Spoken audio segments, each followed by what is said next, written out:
Ito'y di nagmamadali, bagkus ay mapagpahinuhod. Laging may kagandahang loob sa bawat nilalang at tanging hangad. Hindi nito hinahanap ang sariling karangalan. Di nagsisikap na ipagdiwang o magpataas ng sariling dangal. Hindi ito nalulugmok sa kasamaan o kahalayan. Di naghahangad ng karapatan o sariling kalagayan.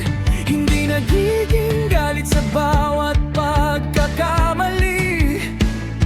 Di nagigimbot ng sama o kahit na anong kalituhan. Ang pag-ibig ay hindi nananagili, hindi nagmamapuri, hindi hinahanap ang sarili, hindi nayayamot sa dusa, hindi nagagalak sa kalikuan, kundi sa katotohanan. Lahat ay binabata, pinaniniwalaan, inaasahan, tinitiis hanggang huli. At ang pag-ibig ay hindi kailanman magkukulang. Hanggang sa wakas ay di mawawala o mawawasak. Mga hulay, mga katwiran, wika'y tigigil din. Ngunit ang pag-ibig ng Ama ay manatili magpakailanman. Kapag ang mga salita'y mawala at ang hulay matapos na, kapag ang kaalaman ay mawasak at di na maibabalik pa, ang pag-ibig ay nananatili, di na babago ng panahon.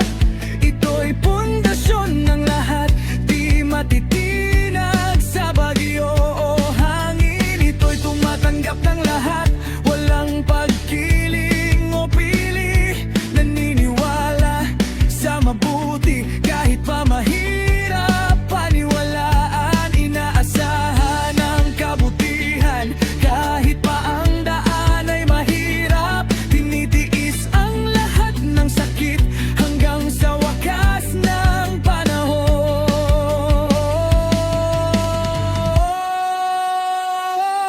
Ang pag-ibig ay hindi nananagili, hindi nagmamapuri, hindi hinahanap ang sarili, hindi nayayamot sa dusa, hindi nagagalak sa kalikuan, kundi sa katotohanan. Lahat ay binabata, pinaniniwalaan, inaasahan, tinitiis hanggang huli. At ang pag-ibig ay hindi kailanman magkukulang.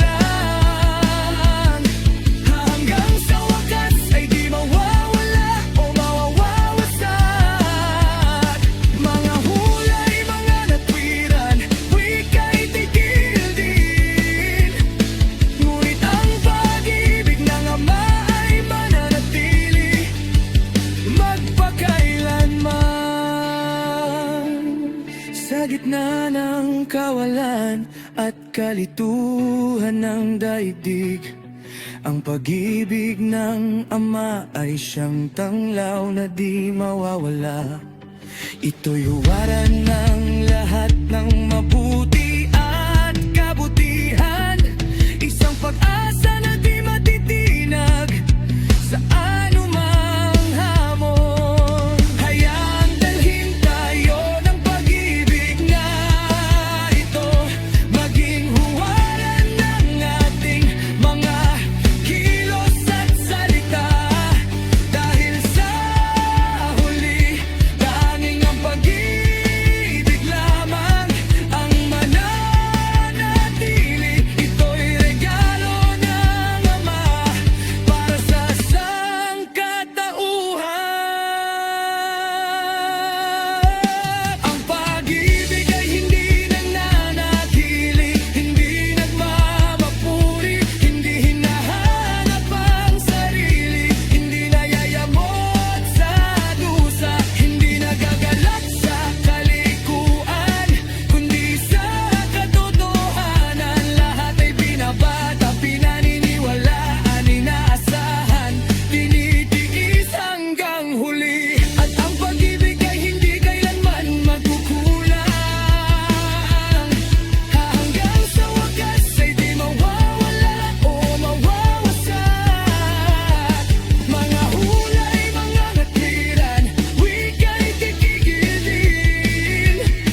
lahat. Ito'y buhay na tunay hanggang sa wakas ng panahon.